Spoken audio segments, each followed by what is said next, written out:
dari penjara, seorang mantan narapidana kembali diringkus polisi karena terlibat pengedaran psikotropika jenis sabu.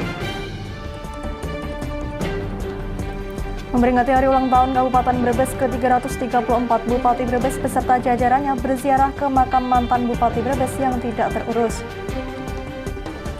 Pelaku begalan sadis hingga tangan terputus di Kudus, Jawa Tengah diringkus polisi dan digelar pers pada Jumat 14 Januari 2022. Selamat sore pemirsa, bersama saya Amanda Soraya, inilah Jateng hari ini. Baru keluar dari penjara karena mengedarkan psikotropika, seorang remaja di Kendal, Jawa Tengah kembali diamankan polisi setelah mengedarkan sabu. Ya, tersangka bahkan mengelabui petugas saat digeledah karena sabu yang diedarkan dititipkan ke temannya dan sebagian disimpan di pinggir jembatan. Ahmad Sales Mahfud alias Mapok, warga desa Sambong Sari, Kecamatan Weleri, Jawa Tengah ini kembali berurusan dengan polisi. Remaja penuh tato ini masih menjalani asimilasi karena baru keluar dari penjara Juni 2021 silam. Tersangka sempat dipenjara setelah mengedarkan psikotropika dan kini ditangkap kembali karena kedapatan mengedarkan narkotika golongan 1 yakni sabu. Kepada petugas, Ahmad Sales Mahfud mengaku baru beberapa minggu mengedarkan sabu. Awalnya setelah keluar dari penjara diminta mengantarkan pesanan narkotika ini ke sejumlah tempat. Ketagihan dengan keuntungan yang besar, remaja yang dikenal dengan sebutan Mapok ini kemudian membeli sabu sebesar 3 gram kepada seorang bandar yang dipesan melalui handphone. Ia membeli dari seorang yang bernama Gombloh tapi tidak tahu alamatnya karena memesan melalui telepon. Sabu seberat 3 gram dibeli dengan harga Rp2.700.000 dan dipecah menjadi 4 paket. Modus penjualan sabu ini tergolong rapi karena tersangka sebagai pengedar tidak bertemu dengan pemesan, hanya melalui telepon dan uang ditransfer. Baru kemudian barang diletakkan di satu tempat dan pemesan diberi lokasi pengambilan. Jadi yang 2 gram jadi 4. Yang 2 gram jadi 4 setengah. Terus yang satu? Yang satu saya pakai sendiri. Satu pakai sendiri ya. Terus menggunakan ki ya? Iya. Ini buat kamu bikin sendiri? Iya, saya bikin sendiri. Udah berapa lama kamu? Baru kemarin, tanggal 9 waktu hari Minggu malam Senin. Minggu malam Senin kemarin. Iya. Kamu makainya sama siapa? Saya sendiri.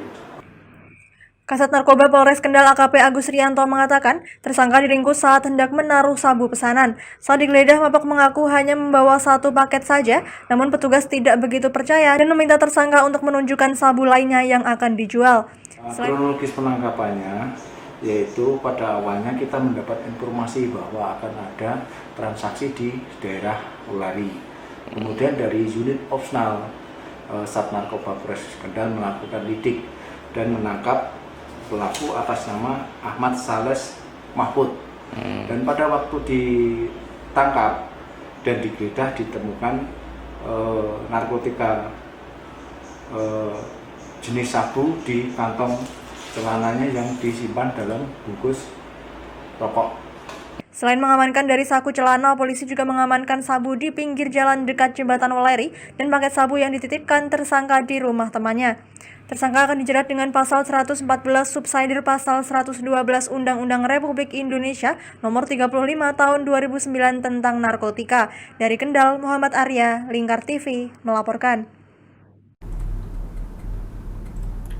Satreskrim Polres Kudus, Jawa Tengah meringkus 4 orang dari 6 pelaku yang terlibat aksi begal sadis yang beraksi di Taman Bumiwangi, Jekulo, Kudus.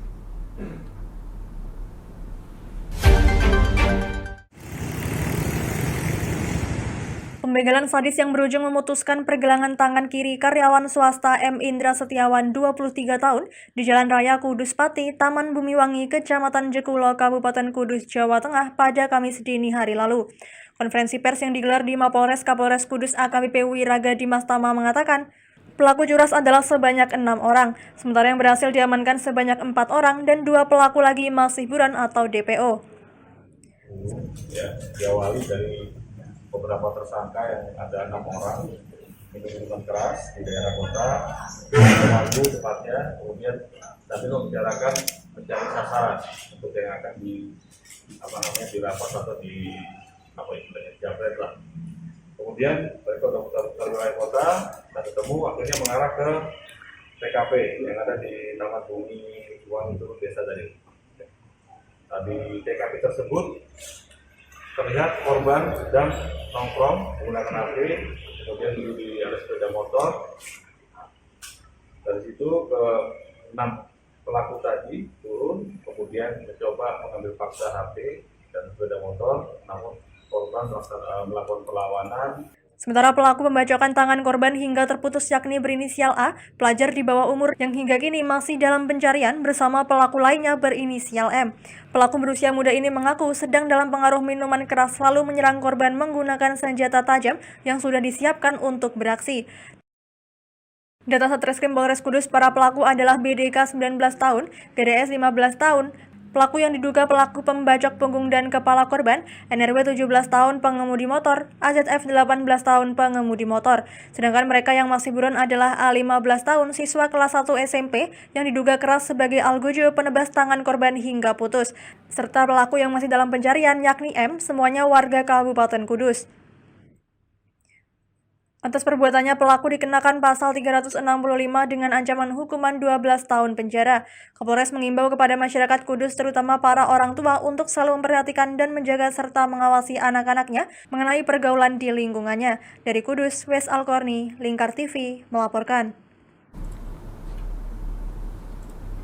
Jangan kemana-mana pemirsa, kami akan kembali usai jeda pariwara. Tetap bersama kami.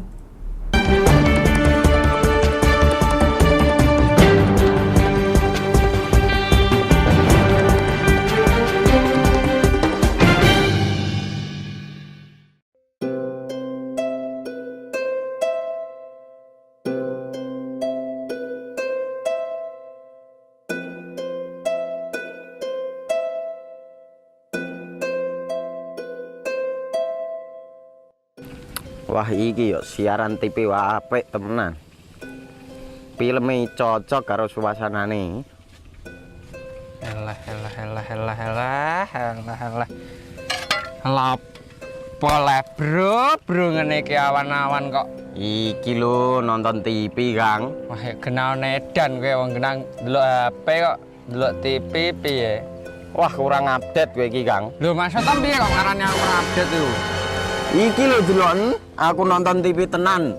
Apa kira nonton HP? Wong delok HP ngono kenal nedan apa iki. Iki lho delok siarane. Lho, kok iso ya? Yo TV apa? Jenenge Lingkar TV, Kang. Saiki erane TV kok ngene iki. Kok Lingkar TV nek dia awak dhewe panggone iso nonton TV lewat HP. Kok ngene iki. Ana film-film ngene iku ya? Iya, filme apik-apik kaya ngene iki. Nah, awak dhewe nek sawah leren mbut gawe iso leren ndelok film-film ngene iki. Padha iso ngene iku. Iso, ora ketinggalan karo cah-cah kae. Duh. HP ku kok ora iso tak nggo ngono piye carane iki? Iki lho Rip, tak doi carane. Piye? Kowe buka Play Store.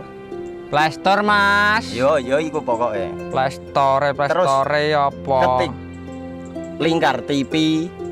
Engko lek wis ngono, klik install. Nah, engko wis ana metu menune Lingkar TV karek ndelok siaran apa ae. Film-filme apik-apik. Berarti film channel Lingkar TV metu nang kene kabeh ra? Iso. Filme wah cocok karo suasana cara didelok ya. Oh, wis iki iso iki. Iya metu kabeh ngene TV wah. Iya. Ondiange ya. Mangkane Lingkar TV filme apik-apik kabeh. Iya, aku ngene kok lagi reti iki malah. Sekolo, Iya. ana bocah-bocah ajak delok. Ben seru nang kene ya, kawan. Wabek. Rene lo. Tak deloki apik-apik ana film jos iki.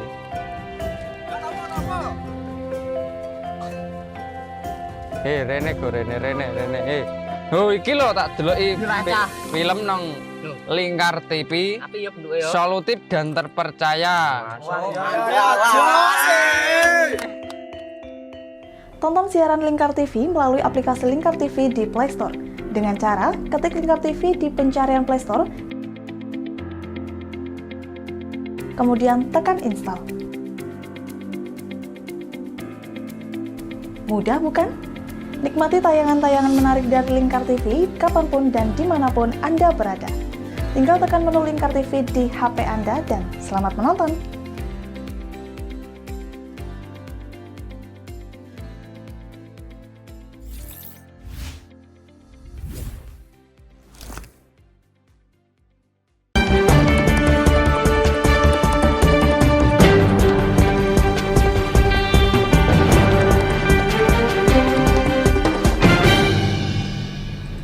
Ya, Anda masih bersama Jateng hari ini pemirsa. Bupati Pati bersama dengan jajaran Forkompinda Kabupaten Pati menghadiri acara peresmian proyek-proyek pembangunan Kabupaten Pati tahun anggaran 2021 di halaman kantor Kecamatan Telogo Bungu yang baru. Ya, setidaknya terdapat beberapa proyek pembangunan Kabupaten Pati yang diresmikan secara terpusat menjadi satu.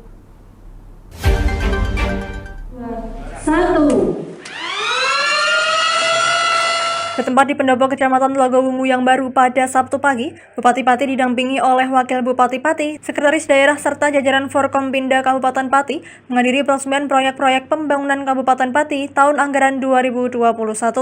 Terdapat beberapa proyek yang hari ini diresmikan oleh Bupati Pati, diantaranya proyek Stadion Joyo Kusumo, proyek Alun-Alun Timur Kembang Joyo, kantor Kecamatan Telogo Bungu, pembangunan layanan kesehatan seperti halnya puskesmas, serta pembangunan jalan dan saluran irigasi. Acara peresmian proyek-proyek pembangunan tersebut diresmikan secara terpusat menjadi satu di pendopo Kecamatan Telogo Bungu yang juga diresmikan pada waktu yang sama.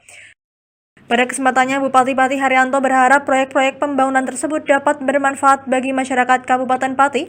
Selain itu, ia juga berpesan kepada pihak terkait untuk merawat dan memanfaatkan proyek dengan baik agar pembangunan proyek tidak terkesan sia-sia. Kemudian juga yang terkait dengan proyek-proyek lain termasuk Labkesda, puskesmas, dan juga renovasi jembatan maupun juga bendungan, taman dan lain-lain ini adalah dalam rangka untuk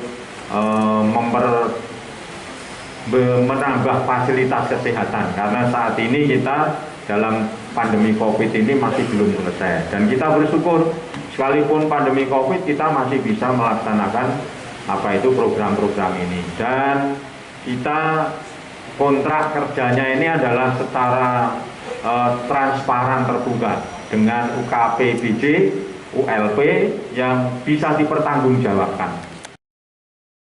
Bupati Haryanto mengungkapkan bahwa anggaran proyek-proyek pembangunan pada tahun 2021 banyak yang terkena refocusing, namun meski begitu proyek pembangunan dapat terselesaikan dengan baik. Bupati Haryanto mengaku bersyukur sebab pada masa pandemi COVID-19 dan banyak anggaran yang terkena refocusing, namun pemerintah Kabupaten Pati masih dapat menjalankan proyek-proyek tersebut dan menyelesaikan dengan baik. Ia mengaku bahwa dalam pembangunan proyek tahun anggaran 2021 tersebut, pemerintah Kabupaten Pati menjalankan prinsip transparan dan terbuka. Ia menegaskan bahwa dalam pelaksanaan proyek pembangunan dapat dipertanggungjawabkan. Dari Pati, Fajar Mukti, Lingkar TV melaporkan. Bupati Brebes mengunjungi makam mantan Bupati Brebes Kiai Haji Satori yang sosoknya sebagai simbol perlawanan rakyat Brebes melawan penjajahan Belanda pada masa agresi militer pertama. Ya, beliau wafat karena ditembak mati dan dibuang di Sungai Pamali dan sekarang makamnya terkesan tidak terawat. Sudah tradisi tiap menjelang hari ulang tahun Kabupaten Brebes, Bupati dan seluruh kepala OPD pemerintah Kabupaten Brebes selalu melakukan ziarah ke makam para mantan Bupati. Salah satunya ziarah makam Bupati Kiai Haji Satori di Desa Talang, Kecamatan Talang, Kabupaten Tegal. Kondisi makam Kiai Haji Satori yang berdampingan dengan makam istrinya Hajah Hindun sepertinya luput dari perhatian pemerintah Kabupaten Brebes. Makam seorang pahlawan yang melawan penjajahan di zaman agresi militer Belanda pertama terkesan tidak terawat. Kiai Haji Satori menjabat sebagai Bupati Brebes dari tahun 1946 hingga 1947. Satori meninggal dunia dengan sangat tragis karena dieksekusi mati oleh tentara Belanda saat pasukan Belanda melakukan patroli di jalan antara Kecamatan Songgom dan Kecamatan Jatibarang dan mayatnya dibuang di Sungai Pemali. Beruntung, warga yang menemukan jenazah Satori masih mengenal jasadnya yang sudah tidak bisa dikenali lagi melalui cincin kawin dan pakaian yang dikenakannya. Jenazah langsung dievakuasi dan dimakamkan di makam keluarga di Desa Talang. Kepala Dinas Pariwisata dan Kebudayaan Kabupaten Brebes Rafiq Koidul Azam menginginkan adanya pemugaran makam salah satu mantan bupati yang dianggap sebagai ulama dan pahlawan karena di akhir hayatnya tetap melawan Belanda dan dengan tegas menolak kerjasama dengan penjajah. Selain memugar makam Satori, Rafiq akan mengusulkan nama Kiai Haji Satori diabadikan sebagai nama jalan utama di wilayah perkotaan Brebes yang selama ini hanya diabadikan sebagai nama sebuah gang kecil di pinggir alun-alun Brebes. Ia akan bekerja sama dengan dinas sosial setempat mengusulkan ke pemerintah pusat agar nama Kiai Haji Satori menjadi nama pahlawan nasional. Beliau adalah bupati yang ke-17 ya, itu yang menggantikan ke Bupati Sarimin, dan beliau ini termasuk salah satu pejuang muslim ya, seorang ulama, dan meninggalnya pun karena dalam perlawanan melawan Belanda, dan beliau ini adalah termasuk yang terlupakan dalam sejarah, tidak hanya almarhum Kiai Satori tapi juga Syekh Kuro yang dimakamkan di Karawang, kemudian satu lagi Musbah II itu yang juga belum di Kalesoka, ini yang kita harus ingatkan betul bahwa mereka-mereka inilah termasuk pendiri atau founders pemadamnya Brebes. Sementara Bupati Brebes Iza Priyanti mengatakan dengan melakukan ziarah ke makam seluruh mantan Bupati Brebes untuk menjalin tali silaturahmi pada mantan Bupati yang sudah wafat dan mendoakan semoga mereka meninggal dengan husnul khotimah. Iza juga berharap pada HUT ke-344 Kabupaten Brebes dengan tema Brebes Tangguh, Brebes Gemilang agar masyarakatnya segera bangkit untuk menjalankan usaha. Ya, jadi harapannya dengan kita ziarah ini menyambung silaturahmi baik dengan beliau yang telah wafat, para bupati-bupati pendahulu kita maupun dengan keluarga-keluarganya. Terus kita mendoakan semoga tentunya husnul khotimah.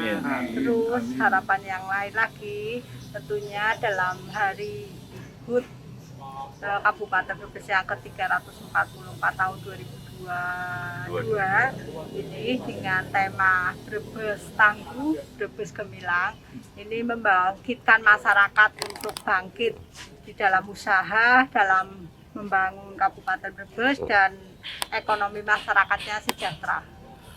Untuk mengenang nama-nama yang pernah menjabat bupati, Pemkab Brebes telah memasang prasasti yang terbuat dari batu marmer yang dipasang di samping timur pendopo dan memajang foto-foto bupati di dinding peringgitan pendopo. Dari Tegal, Gus Fadilah, Lingkar TV, melaporkan. Ya, berita tadi sekaligus mengakhiri kebersamaan kita kali ini. Terus saksikan Jateng hari ini setiap pukul 17 waktu Indonesia Barat hanya di Lingkar TV. Akhirnya saya Muda Soraya, mewakili seluruh kerabat kerja yang bertugas, pamit dari hadapan Anda. Terima kasih dan sampai jumpa.